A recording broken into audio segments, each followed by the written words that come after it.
انسان اپنی زندگی میں اچھے اخلاق کو لے کر آئے۔ حضور کی زندگی میں یہی عالی اخلاق کا وصف تھا کہ یہ دین جو پھیلا آپ صلی اللہ علیہ وسلم کے عالی اخلاق کے ذریعے، کہ لوگ جوق در جوق اسلام میں داخل ہوئے ہیں۔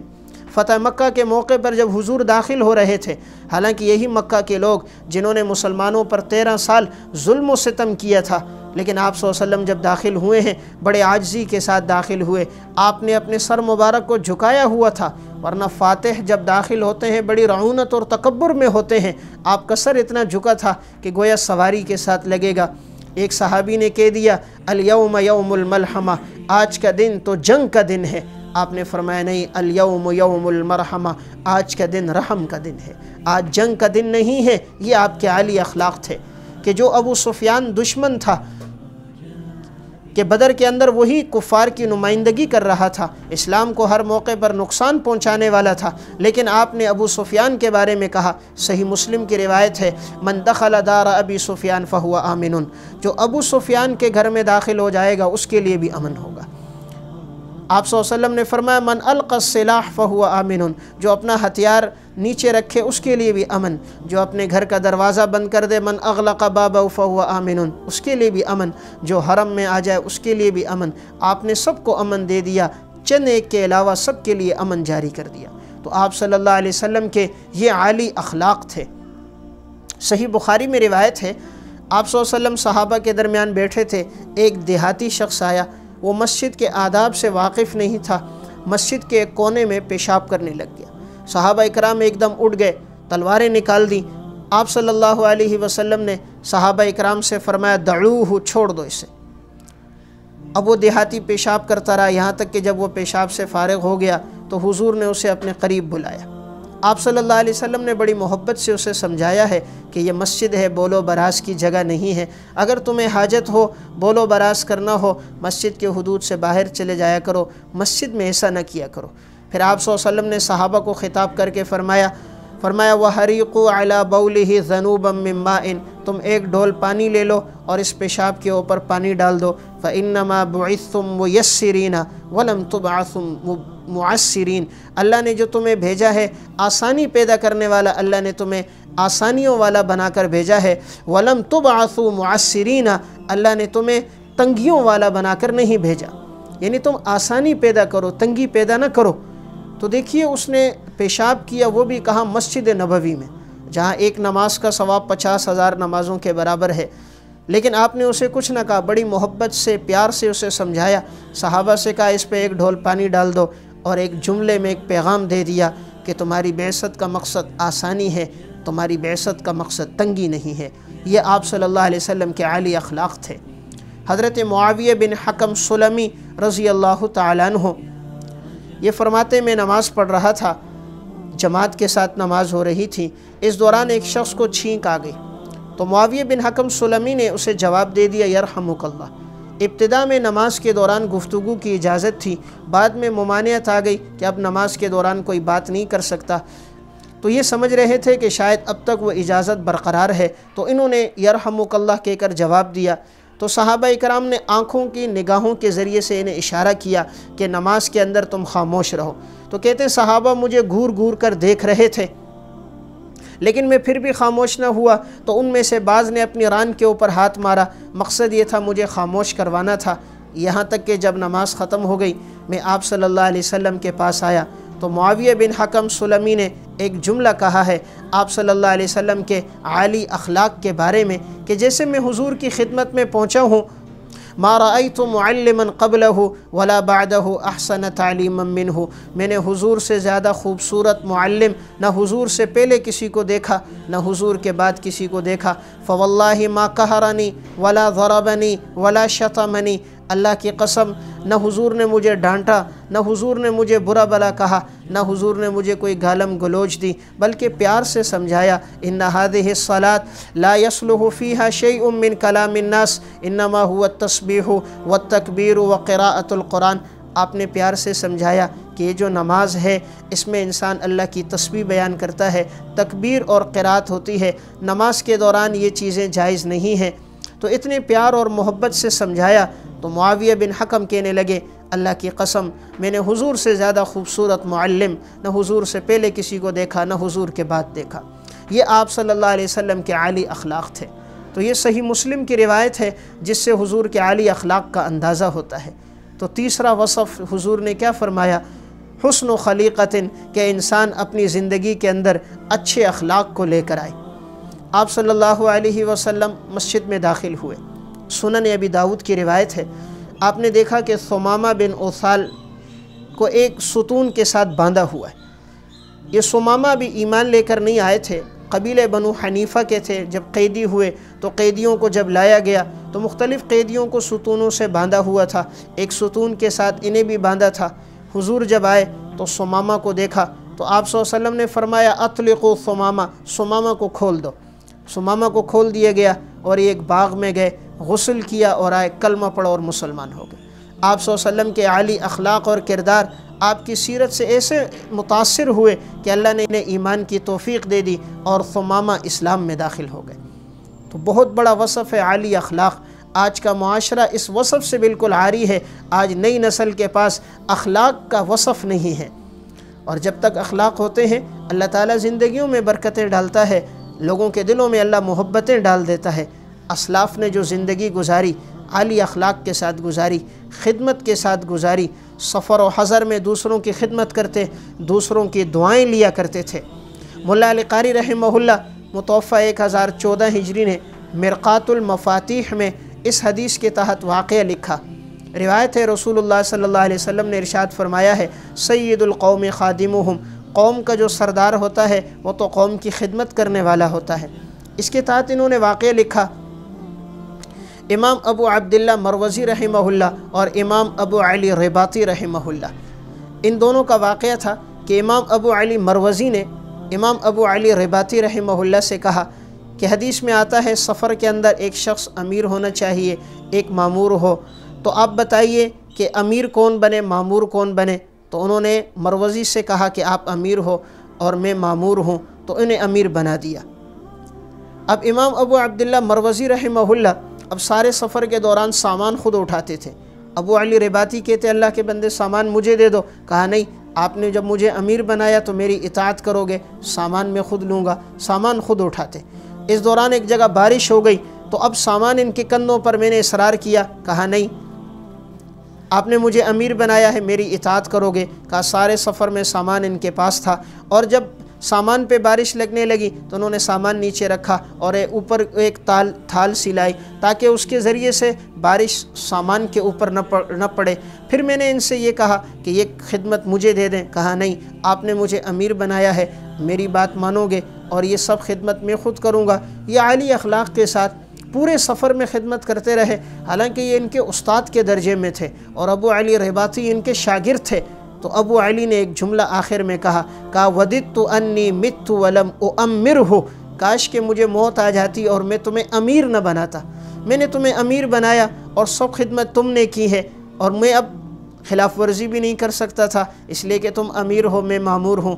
واقعہ سنانے کا مقصد کہ دیکھیے استاد کے درجے کے ہیں اور یہ شاگرد ہیں، لیکن کتنا ایک خدمت کا وصف اور اخلاق کتنے عالی ہیں کہ سارے سفر میں سامان بھی خود اٹھایا، خدمت بھی خود کرتے رہے۔ تو حضور نے جو تیسری بات بیان فرمائی ہے وہ ہے انسان کی زندگی کے اندر عالی اخلاق موجود ہوں۔ حضرت انس رضی اللہ تعالیٰ عنہ آپ صلی اللہ علیہ وسلم کے پاس 10 سال رہے ہیں۔ فرماتے ہیں 10 سال میں کبھی ایسا نہیں ہوا حضور نے مجھے اف بھی کی ہو، میں نے کوئی کام کیا ہو اور آپ نے یہ کہا ہو کہ انس کہ یہ کام تم نے کیوں کیا، اور کبھی ایسا نہیں کہ میں نے کوئی کام نہ کیا ہو اور آپ نے کہا انس تم نے یہ کام کیوں نہیں کیا، ایسا بھی کبھی نہیں ہوا۔ 10 سال میں نے حضور کے ساتھ گزارے ہیں، حضور سے زیادہ عالی اخلاق والا میں نے کسی کو نہیں دیکھا۔ حضرت انس اپنا ایک واقعہ بیان کرتے ہیں جسے امام ابو داؤد رحمہ اللہ نے سنن میں ذکر کیا ہے۔ آپ صلی اللہ علیہ وسلم نے انہیں ایک کام کے لیے بھیجا۔ حضرت انس اس وقت چونکہ بچے تھے، اتنا شعور انہیں نہیں تھا، تو کہتے ہیں کہ ایک کام کے لیے حضور نے بھیجا اور باہر بچے کھیل رہے تھے، میں بھی ان کے ساتھ کھیلنے لگ گیا۔ تھوڑی دیر کے بعد جب حضور باہر آئے اور میں بچوں کے ساتھ کھیل رہا تھا، آپ صلی اللہ علیہ وسلم نے میری اس گدی پہ یوں ہاتھ رکھا اور کہا یا انیس اذهب حیث امرتک، اے انیس جاؤ جس کام کے لیے میں نے تمہیں بھیجا ہے، یعنی گدی پہ ہاتھ رکھا مسکرانے لگ گئے، مجھے ڈانٹا نہیں، غصہ نہیں کیا کہ اتنی دیر ہو گئی میں نے تمہیں بھیجا ہے، تم نے اب تک وہ کام نہیں کیا، بلکہ پیار سے کہا یا انیس اذهب حیث امرتک، جاؤ جس کام کے لیے میں نے تمہیں بھیجا ہے۔ تو یہ آپ صلی اللہ علیہ وسلم کے عالی اخلاق تھے۔ صحیح بخاری میں اور سنن ترمذی کے اندر واقعہ ہے، آپ صلی اللہ علیہ وسلم کا جب ارادہ تھا فتح مکہ کے لیے، تو اس موقع پر ایک صحابی ہیں حاطب بن ابی بلتعہ رضی اللہ تعالیٰ عنہ، انہوں نے مشرکین کو ایک خط لکھا تھا اور خط میں حضور کے آنے کی اطلاع دے دی تھی کہ آپ صلی اللہ علیہ وسلم عن قریب آ رہے ہیں اور مکہ والوں کے اوپر حملہ کرنے کے لیے۔ اب یہ چونکہ راز کی بات تھی اور راز کی بات نہیں بتانی تھی، اب اس صحابی نے یہ خط لکھ کر ایک خاتون کو دیا کہ تم یہ خط وہاں پہنچا دو۔ اس صحابی کا مقصد صرف یہ تھا کہ یہ خط انہوں نے اس لیے دیا، آپ صلی اللہ علیہ وسلم کے سامنے انہوں نے بعد میں خود وضاحت بھی کی ہے کہ میں نے یہ خط اس لیے دیا تھا کہ ہر ایک کے وہاں کوئی نہ کوئی رشتہ دار موجود ہیں، قرابت دار ہیں، جو ان کے عزیز و اقارب کی اولاد کی حفاظت کریں گے۔ تو مکہ میں میرا کوئی رشتہ دار نہیں تھا، میرا کوئی احسان والا نہیں تھا، اور میرے بچے وہاں پر موجود ہیں، اہل و عیال ہیں۔ میں نے چاہا کہ عرب کے لوگوں پر میرا ایک احسان ہو جائے گا، اس بہانے وہ لوگ میرے مال کی، میرے گھر والوں کی حفاظت کریں گے۔ مجھے معلوم تھا اللہ آپ کو فتح دے گا، حضور کو اللہ نے فتح دینی ہے، تو ان کے دل میں کوئی خیانت نہیں تھی، بس انہوں نے احسان کے طور پر ایک خط لکھا تھا تاکہ مکہ والوں کے دلوں میں ایک میری طرف سے ایک احسان پیدا ہو جائے، تو وہ میرے جان مال اور میری اولاد کی، اہل و عیال کی وہ لوگ حفاظت کریں۔ تو اس صحابی نے خط لکھ دیا، خاتون کو دے دیا۔ آپ صلی اللہ علیہ وسلم کو وحی کے ذریعے سے پتہ چل گیا۔ آپ نے 3 صحابہ کو بھیجا، حضرت علی، حضرت زبیر اور حضرت مقداد۔ تینوں سے کہا کہ فلاں مقام پر ایک خاتون ہوگی روضۃ خاخ، اور اس میں خاتون کے پاس خط ہے، جلدی لے کر آؤ۔ اب یہ تینوں صحابہ گئے، خاتون سے کہا خط دے دو۔ خاتون نے پہلے انکار کر دیا۔ حضرت علی نے کہا خط دے دو ورنہ ہم تمہارا لباس اتار دیں گے، اس لیے کہ ہمارے پیغمبر نے کہا تمہارے پاس خط ہے، اور ہمارے پیغمبر کبھی جھوٹ نہیں بول سکتے، اگر خط ہے جلدی خط دے دو۔ خاتون نے اب اپنا خط اپنی بالوں کی چوٹی سے نکال کر انہیں دیا۔ اب یہ صحابی خط لے کر آئے، آپ صلی اللہ علیہ وسلم کو دیا۔ حضور نے خط پڑھا تو اس میں یہ اطلاع تھی کہ حضور ابھی حملہ کرنے والے ہیں۔ صحابہ اکرام بھی بیٹھے تھے، اتنے میں حضرت عمر رضی اللہ تعالیٰ عنہ نے کہا یا رسول اللہ یہ تو منافق ہیں کہ انہوں نے اطلاع دے دی پہلے سے، آپ اجازت دو میں ان کا سر قلم کر دوں۔ آپ صلی اللہ علیہ وسلم نے فرمایا نہیں۔ پھر آپ نے جب حاطب سے پوچھا تو حاطب نے یہ وضاحت کر دی کہ یا رسول اللہ مجھے معلوم تھا کہ آپ جائیں گے تو اللہ آپ کو فتح دے گا انشاءاللہ، اور جتنے صحابہ ہیں ان کے وہاں عزیز و اقارب و رشتہ دار ہیں جو ان کی مال دولت جائیداد کی حفاظت کرتے ہیں۔ مکہ والوں پر میرا احسان کوئی نہیں تھا، میں نے کہا اس خط کے ذریعے احسان ہو جائے گا تو میرے عزیز و اقارب کی حفاظت کریں گے، میرے دل میں کوئی نفاق نہیں، میں تو بدر میں بھی شریک رہا ہوں، میں آپ کا صحابی ہوں۔ آپ صلی اللہ علیہ وسلم نے جب ان کی پوری گفتگو سنی، حضرت عمر نے چاہا کہ میں نے قتل کروں لیکن حضور نے منع کر دیا، اور آپ صلی اللہ علیہ وسلم نے ایک جملہ بیان فرمایا۔ آپ نے فرمایا اللہ رب العزت نے جو لوگ بدر میں شریک تھے سب کی طرف دیکھا ہے، اور دیکھنے کے بعد اللہ تعالیٰ نے فرمایا اعملوا ما شئتم فقد غفرت لکم، تم جو عمل بھی کرو میں نے تمہارے گناہوں کو معاف کر دیا ہے۔ تو آپ صلی اللہ علیہ وسلم نے حضرت عمر کو قتل کی اجازت نہیں دی، تو آپ کے کیسے عالی اخلاق تھے۔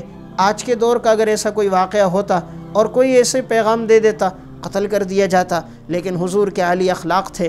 آپ صلی اللہ علیہ وسلم کو پتہ چلا، آپ نے بات ان کی پوری توجہ سے سنی، توجہ سے سننے کے بعد فرما دیا یہ تو ان صحابہ میں سے ہیں جو بدر کے اندر شریک ہوئے تھے، ان کی کوئی غلط نیت نہیں تھی، صرف وہ یہ سمجھتے تھے کہ اس کے ذریعے ان پر میرا ایک احسان ہوگا تو وہ لوگ میرے مال اور دولت کے، عزیز و اقارب کی رعایت رکھیں گے۔ تو آپ نے یہ جملہ کہہ کر صحابہ کو بتلا دیا کہ یہ بدری صحابی ہے، اور بدریوں کے لیے آپ اللہ رب العزت نے یہ فرما دیا ہے اعملوا ما شئتم، جو بھی چاہو تم عمل کرو، فقد غفرت لکم، میں نے تمہارے گناہوں کو معاف کر دیا ہے۔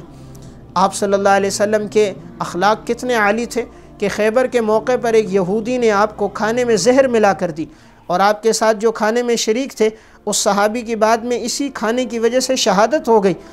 آپ صلی اللہ علیہ وسلم کو وحی کے ذریعے اطلاع ہو گئی، گوشت کی بوٹی نے بتلا دیا کہ میرے اندر زہر ہے۔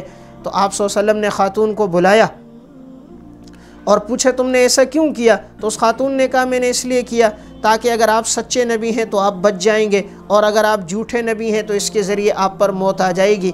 آپ صلی اللہ علیہ وسلم کو یہ زہر کے اثرات آخر تک محسوس ہوتے رہے۔ آپ فرمایا بھی کرتے تھے کہ زہر کے اثرات میں اپنے حلق میں محسوس کر رہا ہوں، لیکن حضور نے اس خاتون کو کچھ نہ کہا، حالانکہ اس نے کھانے میں آپ کو زہر ملا کر دیا، آپ چاہتے تو اسے قتل کر دیتے، لیکن آپ کے یہ عالی اخلاق تھے، آپ صلی اللہ علیہ وسلم نے اسے چھوڑ دیا۔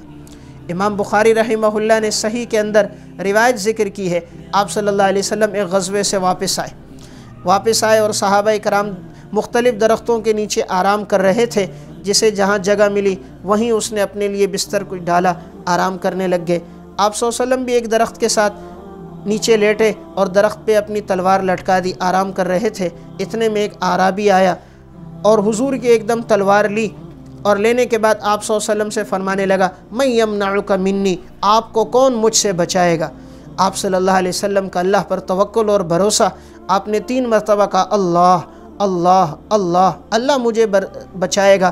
آپ کا یہ جملہ کہنا تھا، اس پہ ایک لرزہ طاری ہوا، اس کے ہاتھ سے تلوار گر گئی۔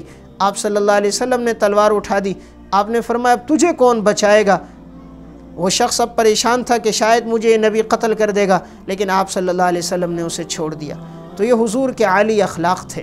تو تیسرا وصف جو بتایا گیا ہے وہ ہے حسن و خلیقت، کہ انسان اپنی زندگی کے اندر ان عالی اخلاق کو لے کر آئے۔ آپ صلی اللہ علیہ وسلم کے سگے چچا ہیں حضرت حمزہ رضی اللہ تعالیٰ عنہ، کتنی بے دردی کے ساتھ حضرت وحشی نے ان کو شہید کیا تھا۔ آپ صلی اللہ علیہ وسلم نے وحشی کو معاف کر دیا، صرف اتنی بات کہی تھی، وحشی میرے سامنے نہ بیٹھا کرو، میں تمہیں دیکھتا ہوں مجھے میرا چچا یاد آ جاتا ہے۔ صحیح بخاری کے یہ الفاظ ہیں، آپ نے فرمایا، فَهَلْ تَسْتَطِيعُ أَن تُغَيِّبَ وَجْهَكَ، اگر ہو سکے اپنا چہرہ میرے سامنے لایا کرو، تمہارے چہرے کو دیکھتا ہوں مجھے میرا چچا یاد آ جاتا ہے۔ تو حضور کے اخلاق کتنے عالی، کہ جس نے آپ کے چچا کو قتل کیا کتنی بے دردی سے کیا، جسم کے ٹکڑے کر دیے، آنکھ الگ، ہاتھ الگ، کان پاؤں الگ، یہاں تک کہ کلیجہ نکال کر ہندا نے چبایا، لیکن آپ نے اسے بھی معاف کر دیا۔